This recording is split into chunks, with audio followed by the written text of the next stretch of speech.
Hello সবাই, কেমন আছেন আপনারা? আজকে আমি রান্না করব ইলিশ ভাপা। এজন্য আমি ইলিশ মাছগুলোকে ভালো করে ধুয়ে আমি কড়াইয়ের মধ্যে এক এক করে সুন্দর করে সাজিয়ে নিচ্ছি। এখন আমি দিয়ে দিব হলুদ গুঁড়ো আর দিয়ে দিব পরিমাণ মতো লবণ।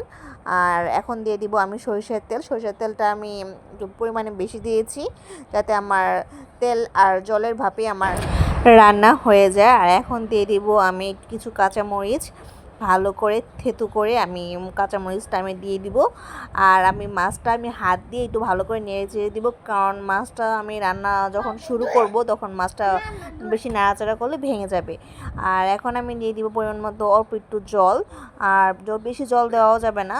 আর এখন থেকে আমি মিডিয়াম আছে, মিডিয়ামও না, একদম লো হিটে আমি এটা রান্না করব যাতে এটা আস্তে আস্তে ভাপে রান্না হয়ে যায়। আর মাছগুলো খুবই আস্তে আস্তে উল্টে দিতে হবে, তা না হলে মাছ ভেঙে যাবে। আর আমি নামানোর আগে দিয়ে কয়েকটা কাঁচামরিচ দিয়ে দিয়েছি। এই তো হয়ে গেছে ইলিশ ভাপা।